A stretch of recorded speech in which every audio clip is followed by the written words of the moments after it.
Truth is at war with mind control and deception. So to speak the truth is a combative act. I do this because I see presenting this information as a personal moral obligation to speak the truth to people so that they can make informed decisions about what's going on around them in their lives.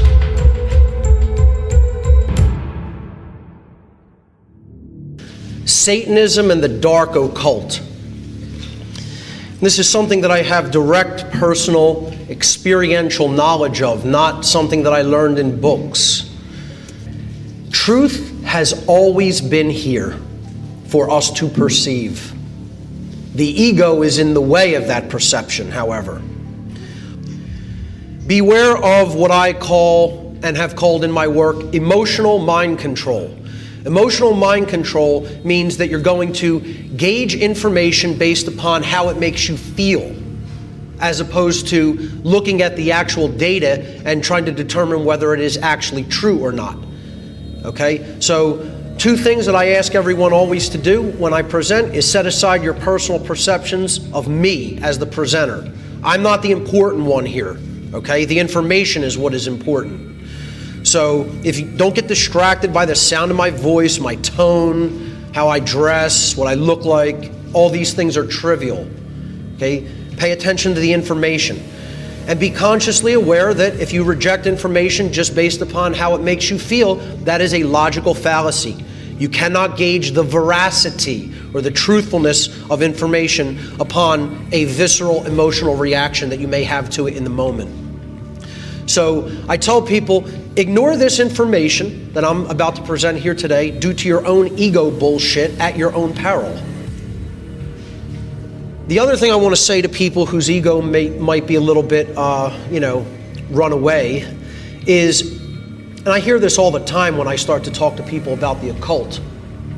They'll say to me, I don't believe in that stuff. That's somebody else's religious belief, and therefore it has no effect upon me. Well, you don't need to believe in something that someone else believes in for it to have a profound impact in your life. I look at it as possibly the most naive and foolish mindset on the face of the earth to say, well, I don't need to look at that stuff because I don't believe that it's real, and so I don't think it can have any effect upon me. I tell people this is the equivalent of stating, no one's crazy religious beliefs can possibly affect me, even if they violently act upon those beliefs in a way that can do me extreme harm. I mean, that's insanity. There are a lot of religious extremists out there in the world, and they're willing to act upon their extremist, nonsensical belief system. It doesn't make a difference whether you believe in what they believe. You don't need to believe in what they believe. They believe in it, and they're willing to act upon it. This is just common logical sense. Extremists that go and shoot up Planned Parenthood, you can get caught in the crossfire as you're walking to work. Extremist Islamic religionists can do crazy violent acts, and people can be affected. You don't need to believe in what they believe in. So please keep that in mind moving forward with when I talk about the belief systems of the people who are currently running the world.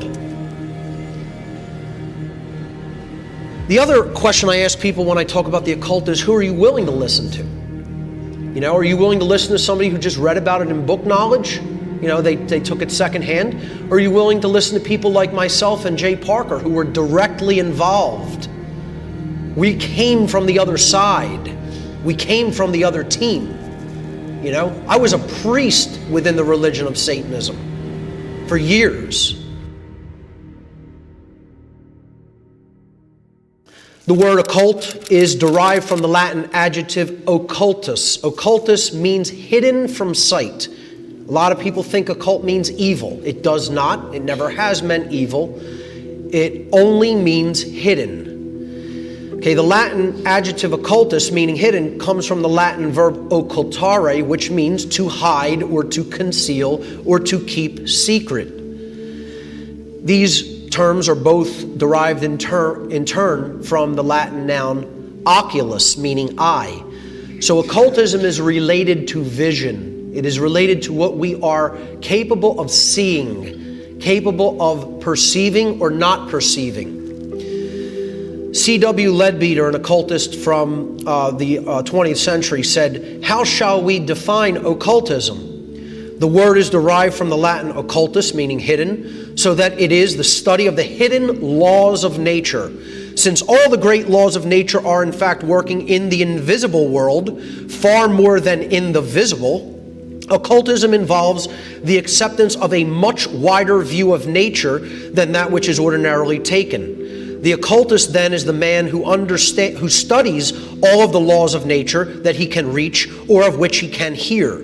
And as a result of his study, he identifies himself with these laws and devotes his life to the service of evolution." This is what true occultism is. It is the recognition of the laws that ultimately govern the universe, and it is the study of those laws. Though, as we will see, those laws are operating in the personal domain and they're operating in the physical domain. So they're operating in the physical and the metaphysical domains. Occult knowledge is held by very few people, unfortunately, because a priest class, a super class of occultists, decided to sequester that knowledge and use it for their own selfish benefit. The masses of humanity remain ignorant to what occultism is and to its influence in their daily lives. That's why the world is enslaved. That's why people can continue to be manipulated and controlled, because there's a small class of people who know all about these laws of nature, and there's a huge body of people who don't want to learn them because of the responsibility that is carried with that knowledge. Ultimately, folks, occultism is nothing but hidden knowledge, and it is hidden psychological knowledge, ultimately, which we're going to get to.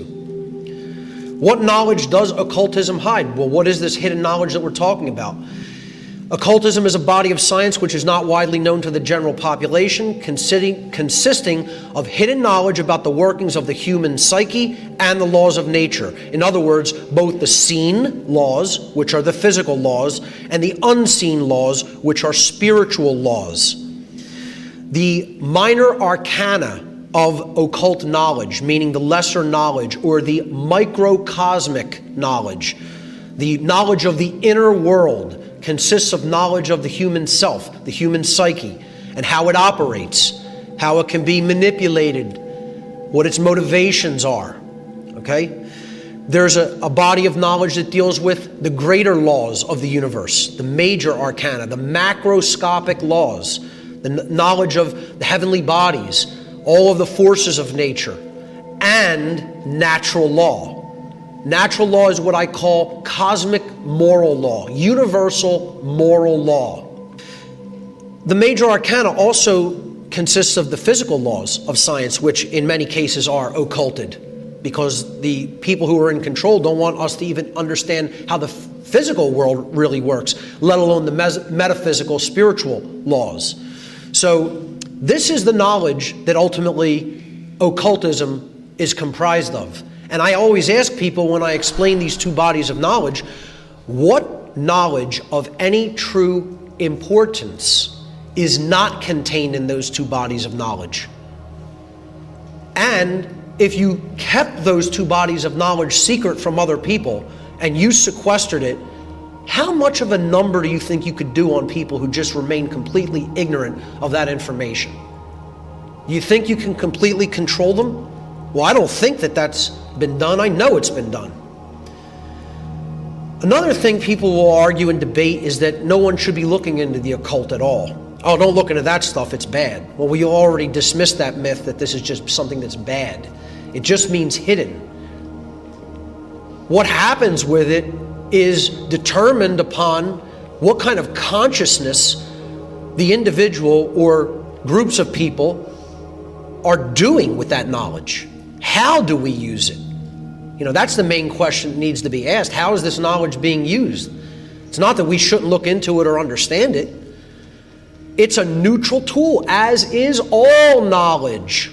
All knowledge is neutral. There is no such thing as good knowledge or bad knowledge. There's just knowledge and what we do with it. So the consciousness of the wielder of this knowledge determines whether that information and knowledge is going to be used for good or evil. It's like you could take a very sharp knife and you could cook a healthy meal. You could prepare a healthy meal for your family and friends with it. And that would be something that is good. Or you could take that knife and you can go out and rob somebody with it at knife point, which is an act of coercion and evil. It's the same knife. It's the same tool. A different consciousness is wielding the tool for a different purpose. I think people have to be much more grown up about how they think about occult knowledge. This is not something that is forbidden. Occultists, dark occultists, want us to think of it as forbidden so that we don't learn what they know and start empowering ourselves with it. Occult knowledge is, however, a double-edged blade. The knowledge contained within the occult sciences can be used for good, the uplift of human consciousness, or evil, manipulation, control, and slavery. I consider myself a de-occultist, meaning I am trying to unveil, unhide this information so that it can be given to everyone on an equal basis. They can understand how it is being used and they can empower themselves with it. Then the playing field is leveled. That's real equality. That's going to be the pathway to real freedom, is this knowledge. Dark occultists, on the other hand, always hide this knowledge for only one reason. They hide it in order to create and maintain a power differential between those who hold this kind of knowledge and those who remain ignorant of it. Dark occultists work through fear and manipulation to bring about compliance with their own selfish will. That is dark magic. Their work, their dark great work, is always done in secrecy, and it is constantly contravening the freedom and prosperity of all but themselves. Dark occultists have completely infiltrated and permeated all institutional walks of life on this planet. They maintain their control over the human population through their manipulation of these institutions. This manipulation and control is not only possible, but it's relatively easy for them to accomplish because the structure of all the institutions that they run and that they have set up on the face of the earth is based upon hierarchy and compartmentalization. Hierarchy means a chain of command, or really a chain of obedience. Therein lies the problem, the chain of obedience in hierarchy. And compartmentalization means one hand doesn't know what the other hand's doing. All these groups seem to work completely in isolation from each other, but they're ultimately controlled by one overarching agenda that knows how they're all fitting together like pieces of a puzzle. That's compartmentalization. These two things are the hallmark of all institutions that want control: hierarchy and compartmentalization. Finally, in the Demystifying the Occult Part 1 seminar, I talked about there being kind of two potential outcomes for how things could go. And, I liken this to the Great Seal on the back of the $1 bill, because that seal is about this time that we're living in being a great transitional time period for the earth and its people. I call this seal the world in transition. Anaequiptus means he, she, or it favors our work, favors our project, meaning God. God favors our work. Well, which God and which work is the two questions that need to be asked there. Does the God of creation favor your work? Well, if the God of creation's favoring that work, you're trying to remove the obstacles to the light, which are the bricks, and the soul trap known as the trapezoid, which we're going to get to later in the symbolism section. If you remove that, the light joins up with the earth and there's no block to the light. There's nothing to weigh us down. This pyramid being built up is the dark occultist, the dark builder's great work of blocking out the light of the Creator from the world.